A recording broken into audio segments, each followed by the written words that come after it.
Friends, இன்றைக்கி என்னோடய personal ஃபேவரட்டான பேக்கிங் வீடியோவில் தான் உங்கள் எல்லோரையும் பார்க்க வந்திருக்கேன். அதுவும் எல்லாருக்கும் ரொம்ப பிடிச்ச ப்ரௌனி லவ்வர்ஸுக்கே உரிதான ஒரு யுனிக்கான ஃப்ளேவரோட க்ரீம் சீஸ் ப்ரௌனி.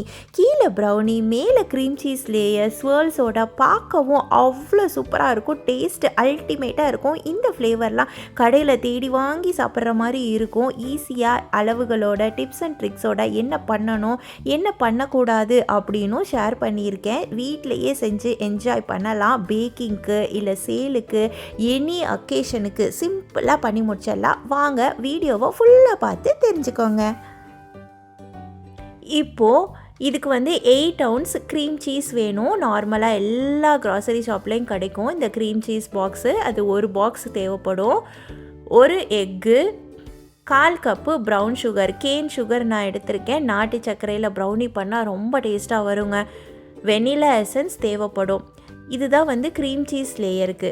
அடுத்த ப்ரௌனி லேயருக்கு பட்டர் 1/2 கப்பு. இது எல்லாமே ரூம் டெம்பரேச்சரில் வெளியில் இருக்கணும். பட்டர் நல்லா சாஃப்டாக இருக்கணும். ஃப்ரிட்ஜில் இருந்தால் எடுத்து வெளியில் வச்சுடுங்க. அதே மாதிரி chocolate, compound chocolate, baking chocolate, Belgium chocolate எது வேணால் நீங்கள் எடுத்துக்கலாம். டார்க் சாக்லேட் பெல்ஜியம் எடுத்திங்கன்னா அவ்வளோ டேஸ்ட்டாக வரும் ப்ரௌனி. நான் இன்றைக்கி டார்க் காம்பவுண்ட் சாக்லேட் தான் பெல்ஜியமில் எடுத்துருக்கிறேன். 4 ounce பேக்கெட் எடுத்துக்கோங்க.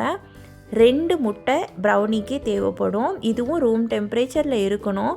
1/4 கப்பு சர்க்கரை, 1/2 கப்பு ஆல் பர்பஸ் ஃப்ளார் மைதா. இதுதான் ப்ரௌனி லேயருக்கு தேவைப்படும். கொஞ்சமாக ஒரு பிஞ்சு உப்பு. நம்ம எடுத்துருக்கிறது அன்சால்ட்டட் பட்டர், அதனால் கொஞ்சமாக ஒரு பிஞ்சு உப்பு போட்டுக்கலாம். ரொம்ப சூப்பராக வரும் டேஸ்ட்டு. இப்போ முதல்ல க்ரீம் சீஸ் லேயரை ரெடி பண்ணிக்கலாம். க்ரீம் சீஸுமே ரூம் டெம்பரேச்சரில் சாஃப்டாக இருக்கணும். எடுத்து வெளியில் வச்சுட்டு அப்புறம் யூஸ் பண்ணுங்கள். 8 ounce க்ரீம் சீஸுக்கு 1/4 கப்பு சர்க்கரை, ஒரு முட்டையை உடச்சி ஊற்றிக்கலாம். ஓடெல்லாம் இல்லாமல் கரெக்டாக சேர்த்துக்கலாம்.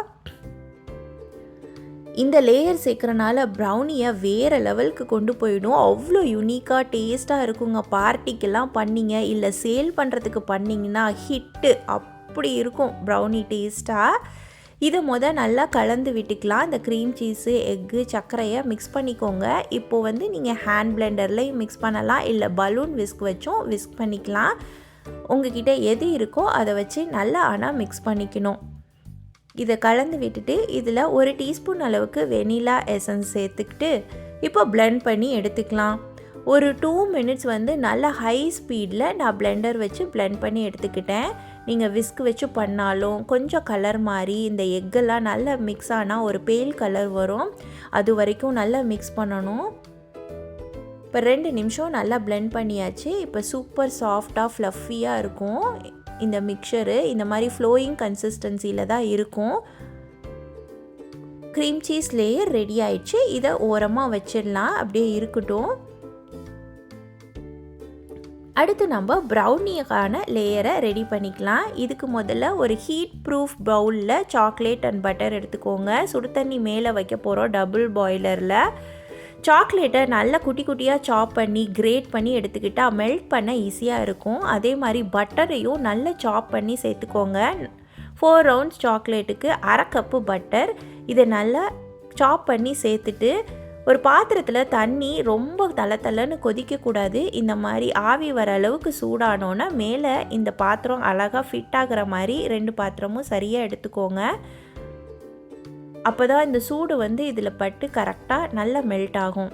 இது ஒரு 2 நிமிஷம் ஆகும். பொறுமையாக தான் மெல்ட் ஆகும். அதுக்காக அடுப்பை ரொம்ப கூட வச்சுட்டு தண்ணி ரொம்ப கொதிக்கிற நிலையில் மெல்ட் பண்ணாதீங்க. டக்குன்னு ரொம்ப திரிஞ்சு போயிடும் சாக்லேட்டு.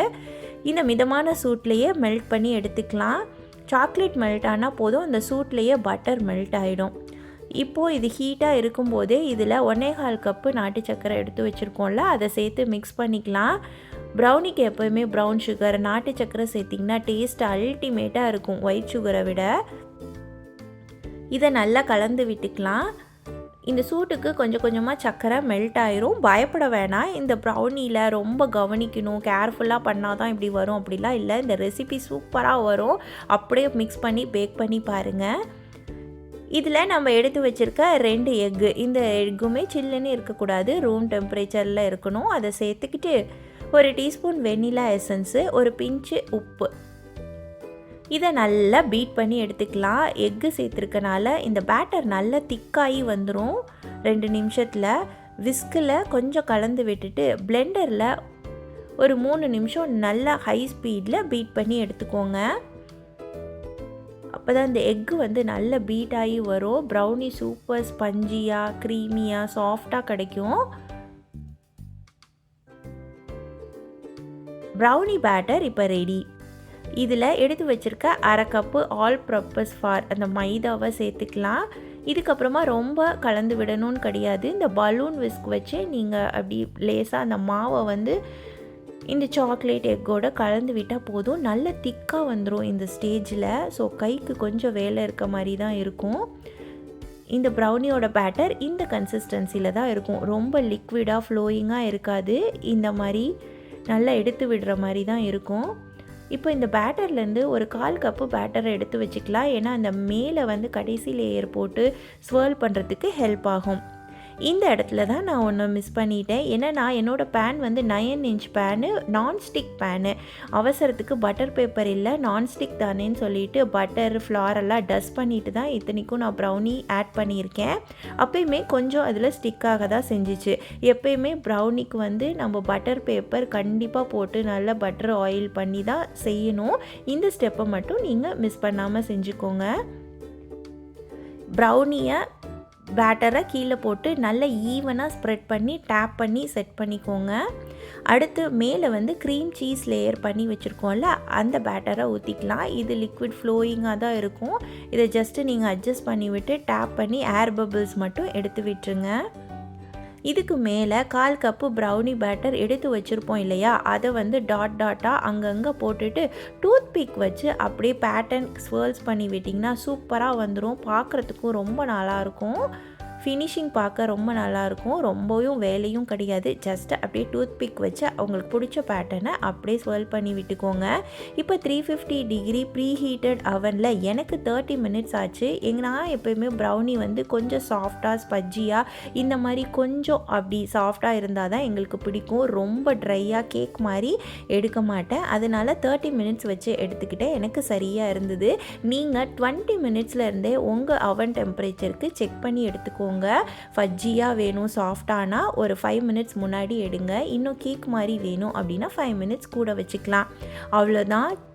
சூப்பர் சாஃப்டாக ஃபஜ்ஜியாக க்ரீமியாக அந்த மேலே லேயர் க்ரஸ்ட்டோட அவ்வளோ சூப்பராக வரும். இந்த ப்ரௌனி யூனிக்கான டேஸ்ட்டில் இருக்கும். ட்ரை பண்ணிவிட்டு எப்படி இருக்குன்னு சொல்லுங்கள்.